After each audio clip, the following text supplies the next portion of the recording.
من الشيطان الرجيم. بسم الله الرحمن الرحيم. قاف والقرآن المجيد بل عجبوا أن جاءهم منذر منهم فقال الكافرون هذا شيء عجيب أإذا متنا وكنا ترابا ذلك رجع بعيد قد علمنا ما تنقص الأرض منهم وعندنا كتاب حفيظ بل كذبوا بالحق لما جاءهم فهم في أمر مريج. صدق الله العظيم. سامعین کرام، اللہ تبارک و تعالیٰ کا بے انتہا فضل و کرم و احسان ہوا کہ اللہ تبارک و تعالیٰ نے ہمیں عشاء کی نماز باجماعت پڑھنے کی توفیق عنایت فرمائی اور ساتھ ہی ساتھ قرآن کریم کی کچھ آیتوں کو سمجھنے کا موقع عنایت فرمایا۔ دعا کیجیے کہ اللہ تبارک و تعالیٰ صحیح طور پر سمجھنے اور اس پر عمل کرنے کی توفیق عنایت فرمائے۔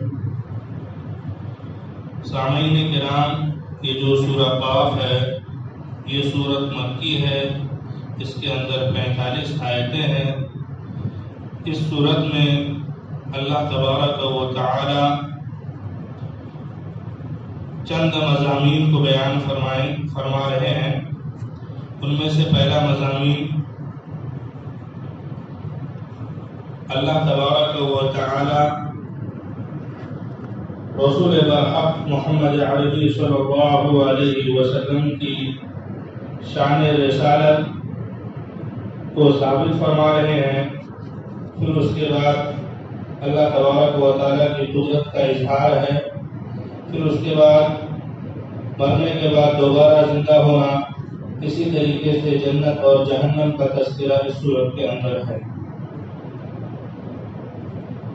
شروع میں نے جو آپ حضرات کے سامنے آیت مبارکہ پڑھی ہے، اس کے اندر اللہ تبارک و تعالیٰ قرآن مجید کی قسم کھا کر بیان فرما رہے ہیں۔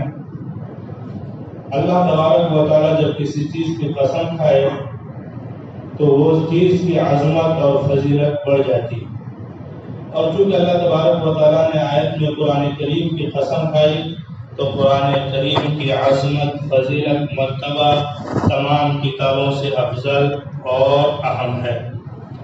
قرآن کریم کو تمام کتابوں پر ایسی فضیلت حاصل ہے جس طریقے سے اللہ تبارک و تعالیٰ کو اپنی تمام مخلوقات پر فضیلت حاصل ہے۔ قرآن کریم آنے والے تمام نسل انسانی کے لیے ہدایت اور رہنمائی کی کتاب ہے، سیدھے راستے کی طرف رہنمائی کی کتاب ہے۔ جب اس کتاب کو انسان خواہ وہ خوب زیادہ عربی کا جاننے والا ہو، اپنے دل و دماغ کو تعصب کے نظر سے ہٹا کر جب پڑھے گا تو یہ قرآن کریم انہیں ضرور ہدایت دے گی، اور ہدایت کی توفیق بھی اللہ کی طرف سے انشاءاللہ مل جائے گی جبکہ تعصب کی نظر ہٹا کر پڑھے۔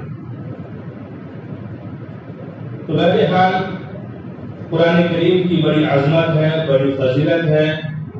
ہمیں قرآن کریم کو پڑھنا چاہیے، سمجھنا چاہیے، اس پر بھرپور عمل کرنے کی کوشش کرنی چاہیے۔ اگر ہم قرآن کریم پڑھیں گے، سمجھیں گے تو ہمیں دونوں جہاں کی کامیابی ہماری مقدر ہوگی۔ مسلم شریف کی روایت ہے، رسول پاک صلی اللہ علیہ وسلم نے ارشاد فرمایا، ان اللہ یرفع بهذا الكتاب اقواما وَيَضَعُ بِهِ آخَرِينَ۔ اس کتاب کے ذریعے اللہ تبارک و تعالیٰ کچھ لوگوں کو اوپر اٹھاتے ہیں، اور اس کتاب کے ذریعے سے اللہ تبارک و تعالیٰ کچھ لوگوں کو نیچے گراتے ہیں۔ یعنی جو قرآن شریف پڑھیں گے، سمجھیں گے، اس پر ایمان لائیں گے، اس پر عمل کریں گے، اللہ تبارک و تعالیٰ اس کو بلند فرمائیں گے جس طریقے سے حضرات صحابہ کرام نے قرآن کریم کو سمجھا، اس پر عمل کیا، تو اللہ تبارک و تعالیٰ نے اس کو افضلیت کا مقام عنایت فرمایا۔ اور اسی طریقے سے ہم لوگ قرآن کریم کو سمجھیں گے، اس پر عمل کریں گے حقیقی معنی پر، تو اللہ تبارک و تعالیٰ بھی ہمیں ضرور بلندی عطا فرمائیں گے۔ اگر ہم اس قرآن کریم کو چھوڑ دیں گے، پڑھیں گے نہیں، سمجھیں گے نہیں، تو یقینی طور پر اس پر عمل نہ کریں گے، تو یقینی طور پر اس قرآن کریم کو ہمیں پشت ڈالنے کی وجہ سے ہم ذلیل و خوار ہوں گے۔ جیسا کہ عام طور پر ہم لوگوں کا حال یہ ہے کہ ہم لوگ صرف قرآن کریم کو سجا کے رکھتے ہیں گلستان میں، اور اس پر پڑھنا سمجھنا اس سے کوس و دور ہے، اور نہ ہم یہ سمجھتے ہیں کہ قرآن کریم سمجھے، نہ اپنے بچوں کو سمجھانے کی کوشش کرتے ہیں۔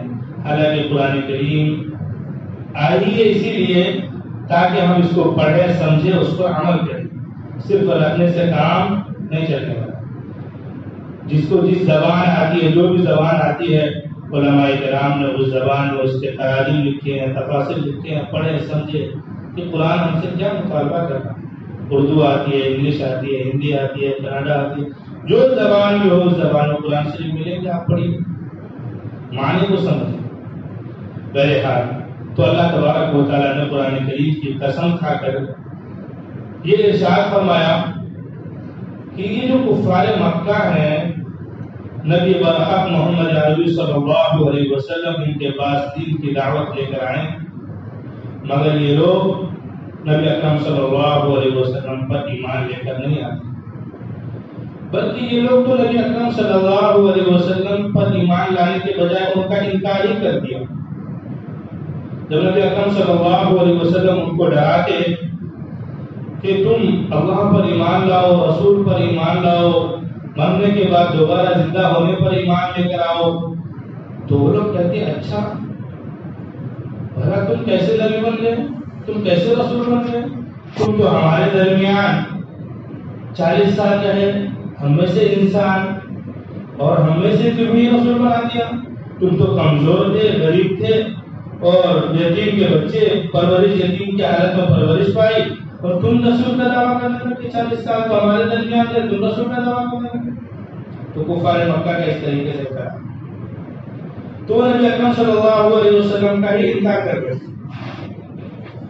اب کبھی بالفاظ مان لے کہ ہاں رسول، اگر اللہ کو رسول بنانا ہی تھا تو ہم میں بہت بڑے بڑے مالدار ہیں، جن کا معاشرے میں دبدبہ ہے، رعب ہے، مال و دولت خوب ہے، لیڈر ہے، اس کو بناتے تو کچھ لوگ بات مانتے، کیا تمہیں بناتے تم نہیں؟ تو اس طریقے سے نبی اکرم صلی اللہ علیہ وسلم کا نعوذ باللہ استہزاء کرتے، اور اس بات کو وہ لوگ بڑے زور سے اٹھاتے، کیا تم عجیب بات کر رہے ہو کہ مرنے کے بعد دوبارہ زندہ ہونا کیسے ہو سکتا ہے؟ یہ ممکن کہ ہزاروں سال پہلے لاکھوں کروڑوں انسان دنیا سے چلے گئے، پتہ نہیں کہاں وہ مدفون ہے، کہاں ریت میں بیٹھے ہوئے کئی مکانات ہے اس پر، وہ کس طریقے سے زندہ ہوں گے؟ جس زمین میں مدفون ہوئے وہ لوگ، وہ زمین پتہ نہیں کہاں سے کہاں چلی گئی، کتنے مکانات اس پر بنے، یا کہاں سے کہاں چلی گئی، پانی آیا، ریت آیا، یہ سب چیزیں ہوئی، تو کس طریقے سے ایک انسان کو دوبارہ زندہ کہتا ہے؟ یہ تو ہمارے عقل سے بڑی دور کی بات ہے۔ کون کہتے ہیں؟ کفار مکہ، یہ ہمارے عقل سے بڑی دور کی بات ہے۔ جب ہم مر گئے، بوسیدہ ہڈی ہو گئے، ہمارا جسم کا ایک ایک حصہ کا کچھ پتہ نہیں، اب ہم اس جگہ کھولتے بھی ہیں تو پتہ نہیں انسان ہے، پتہ بھی نہیں چلتا 10-20 سال کے بعد کھولو تو پتہ بھی نہیں چلتا کہ یہاں انسان مدفون ہوا تھا یا نہیں۔ تو کس طریقے سے ہم دوبارہ زندہ ہوں گے اور ہمارا حساب و کتاب ہوگا؟ پھر ہم اگر غلط آپ پر ایمان لے آئے تو ہمیں جہنم ملے گی، اور اگر ہم آپ پر ایمان لے کر آئے تو جنت ملے گی۔ ہم تو آپ کو تسلیم ہی نہیں کرتے، ہم تو اس بات پہ یقین ہی نہیں کرتے۔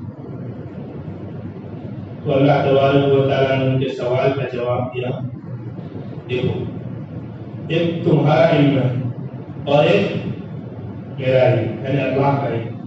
انسان کا جو علم ہے وہ محدود ہے، انسان اپنے علم پر کبھی بھی اللہ کے علم سے آگے ہرگز پڑھ نہیں سکتا. انسان اپنے اعتبار سے سوچتا ہے کہ ہمارا تو عقل کام نہیں کر رہا، مگر اللہ تبارک و تعالیٰ فرما رہے ہیں میں جانتا ہوں کہ زمین میں سے وہ چیزیں، زمین اس مردے سے کتنا کھائی ہے، کتنا بچا کے رکھی ہے، مجھے اچھی طریقے سے پتا ہے. میرا جو علم ہے مجھے اچھی طریقے سے پتا ہے زمین کیا کھائی، کیا گھٹائی، کیا کم کی، اللہ کو پتا ہے. ابھی بات سمجھنے کی ہے، ہم جو زندہ ہیں زمین کی پیداوار کی چیزیں کھا رہے ہیں، اناج کھاتے ہیں، گلے کھاتے ہیں، دوائی کھاتے ہیں، یہ اناج زمین کے کس کس کونے سے آ کر ہمارے اندر آتی ہے اور ہم اس کی وجہ سے دنیا میں کیا رہتے ہیں؟ زندہ رہتے ہیں. تو کیا اللہ تبارک و تعالی ہم کو دنیا میں اگر پوری زمین کھا کے وہ زمین مٹی ریت بکھر جائے تو کیا اللہ تبارک و تعالی ہمیں دوبارہ زندہ نہیں کر پائے گا؟ یقیناً اللہ تبارک و تعالی دوبارہ زندہ کرے گا. اور ایک دوسری بات یہ ہے کہ جب ایک مرتبہ انسان کو بنا دیا تو دوبارہ اس کا بنانا کیا ہے اور آسان ہے. تو دنیا تو ایک پانی کے قطرے سے دنیا میں وجود میں آئے، مٹی کے ذریعے سے وجود میں آئے، پانی کے قطرے سے اللہ نے تمہیں اتنا بڑا ڈل ڈول اچھے طریقے سے صحت مند تندرست انسان بنا دیا. جب ایک مرتبہ بنا دیا تو دوبارہ بنانا تو اور بھی آسان. تو لہٰذا تمہاری بات غلط ہے. اللہ تبارک و تعالیٰ کو اچھی طریقے سے پتا ہے کہ زمین کہاں کھا کے کتنا کچھ کیا کیے. ایک ایک ذرہ ذرہ اس کے جسم کا باڈی کا ایک ایک ذرہ ذرہ وہ زمین اگل دے گی. وَأَخْرَجَتِ الْأَرْضُ أَثْقَالَهَا کہ زمین ان اپنے مدفون چیزوں کو، اپنے بوجھ کو اگل دے گی. اب آدمی قبر سے یوں کھڑا ہو جائے. یہ اللہ تبارک و تعالیٰ کی بڑی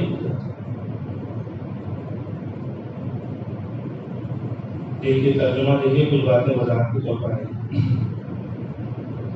قاف والقرآن المجید. قاف اس کا مطلب اللہ اور اس کے رسول زیادہ بہتر جانتے ہیں. جو الف لام میم لکھے ہوئے ہوتے ہیں، قاف لکھا ہوا ہوتا ہے سورت میں، صاد لکھا ہوتا ہے سورت کے شروع میں، اس کے معنی مطابق اللہ بہتر جانتے ہیں. والقرآن المجید قسم ہے قرآن مجید یعنی عظمت والے قرآن. بل عجبوا ان جاءهم منذر منهم فقال الكافرون هذا شيء عجيب. قسم ہے قرآن مجید کی کہ یہ لوگ رسول پر ایمان لے کر نہیں آئے، بلکہ انہوں نے تعجب کیا اس بات پر کہ انہی میں سے ان کے پاس ڈرانے والا آیا. یعنی انسان ہمارے پاس جانے والا آیا، ہو سکتا کوئی بڑے فرشتے آ جاتے یا کوئی اور آ جاتا، یہ آپ نبی اکرم صلی اللہ علیہ وسلم کیسے ڈرانے والا ہے؟ تو کافروں نے کہا ھذا شیء عجیب، یہ تو عجیب بات ہے کہ آپ ڈرانے والے آ گئے، کوئی دوسرا ہونا چاہیے. اَإِذَا مِتْنَا وَكُنَّا تُرَابًا ذَلِكَ رَجْعٌ بَعِيدٌ. نبی اکرم صلی اللہ علیہ وسلم کا تو انکار کر دیا، اور آگے نبی اکرم صلی اللہ علیہ وسلم جو فرماتے تھے کہ مرنے کے بعد دوبارہ زندہ ہونا ہے، اس کا بھی انکار کر رہے ہیں. کیا جب ہم مر گئے اور ہم مٹی ہو گئے دوبارہ زندہ کیے جائیں گے؟ ذَلِكَ رَجْعٌ بَعِيدٌ، یہ لوٹنا تو ہماری عقل سے کیا ہے؟ بہت دور. یعنی ہمارے عقل میں بات سمجھنے کی بات نہیں آئی. تو اللہ نے ان کا کیا جواب دیا؟ قد علمنا ما تنقص الأرض منهم وعندنا كتاب حفيظ. ہم جان چکے ان تمام چیزوں کو جو زمین ان میں سے کم کرتی، یعنی ہم جان چکے ان باتوں کو، ان چیزوں کو جو زمین ان میں سے کم کرتی ہے. یعنی جتنے بھی مردے زمین میں مدفون ہے، جو زمین کھاتی پیتی ہے، کہاں کیا کھائی کیا پی، کون سا حصہ کدھر ہے، وہ سب میں اچھی طریقے سے کیا کرتا ہوں؟ جان چکا ہوں، جانتا ہوں. اللہ کو جب اچھی طریقے سے پتا ہے کون سے انسان کا باڈی کا کس حصہ کس زمین نے کھائی اور وہ زمین اس کو اگلے گی، اللہ کو، اللہ تبارک و تعالیٰ کو اچھی طریقے سے پتا ہے. تم اس بات کا ٹینشن مت لو. رسول پاک صلی اللہ علیہ وسلم جو بات کر رہے ہیں اس کو مانو، سچ جانو. ایک تو ہمارے پاس علم میں ہے، ہمارے پاس کہاں کون سے مردے مدفون ہیں. دوسری وَعِندَنَا كِتَابٌ حَفِيظٌ، اور ہمارے پاس یاد دہانی کے لیے کتاب بھی، یاد دہانی کے لیے کتاب ہے. یعنی لوح محفوظ میں اللہ تبارک و تعالیٰ نے سب کچھ لکھ دیا کہ انسان کی باڈی کہاں مدفون ہوگی، کون سی مٹی کون کہاں کھائے گی، کہاں سے کہاں جائے گی، وہ کون سے انسان کا کیا نام ہوگا، نام وغیرہ ہر چیز اللہ تبارک و تعالیٰ نے لکھ دیا ہے. اور وہ چیز ایک مقررہ وقت پر جب قیامت وقوع ہوگا، قیامت قائم ہوگی، انسان اپنے قبر سے اٹھ کھڑے ہوں گے، میدان محشر کی طرف جا پڑیں گے. بل كذبوا بالحق لما جاءهم فهم في امر مريج. جب اللہ تبارک و تعالیٰ نے کہا کہ مجھے علم ہے تو تمہیں تو ماننا چاہیے، تو انہوں نے کیا کر دیا؟ انکار کر دیا. تو بلکہ انہوں نے حق بات کو جھٹلایا جب ان کے پاس حق بات آتی ہے. فهم في امر مريج. یہ لوگ فهم في امر مريج، یہ لوگ مختلف خیالات میں پڑے ہوئے، یہ لوگ مختلف خیالات میں پڑے ہوئے ہیں. اپنی خیالات کی جو اس کی سوچ ہے شک کا کہ نعوذ باللہ نبی اکرم صلی اللہ علیہ وسلم کا جو کلام ہے یہ شاعرانہ کلام ہے. قرآن شریف ایک شاعری کی کتاب ہے، نبی اکرم صلی اللہ علیہ وسلم شاعر ہے اور قرآن کریم نعوذ باللہ شاعری کی کتاب ہے. نبی اکرم صلی اللہ علیہ وسلم کاہن ہے اور یہ قرآن کریم کہانت کا کلام ہے، یعنی کاہن جو غیب کی بات بتاتے ہیں تو یہ انہی کا کلام ہے. یا نبی اکرم صلی اللہ علیہ وسلم جادوگر ہے، یہ ان کی جادوگری کی کتاب ہے. یعنی ان کے دل و دماغ میں مختلف قسم کی مختلف باتیں آتی ہے اور وہ اس میں پڑے ہوئے ہیں اور یہ غفلت میں پڑے ہوئے ہیں. اس کے عقل و دماغ صحیح طور پر فیصلہ نہیں کر رہی ہے. تو میرے عزیز دوستو، ان آیت میں اللہ تبارک و تعالیٰ نے یہ بتایا کہ بعث بعد الموت، مرنے کے بعد دوبارہ جو زندہ ہو رہا ہے یہ یقینی ہے. جو لوگ اس قسم کے خیالات میں مبتلا ہے وہ غلط اور گمراہی پر ہے اور اس کا سزا وہ ابھی تو نہیں جان رہے ہیں، مرنے کے بعد اس کا سزا وہ اچھی طریقے سے بھگتیں گے. اور بھی آگے اللہ تبارک و تعالیٰ بعث بعد الموت پر اپنی قدرت کا اظہار فرمائیں گے اور دلیل دیں گے. دعا کیجیے اللہ تبارک و تعالیٰ ہم سب کو آخرت پر یقین پیدا فرمائے اور صحیح طور پر عمل کرنے کی توفیق عطا فرمائے. آمین. وآخر دعوانا الحمدللہ.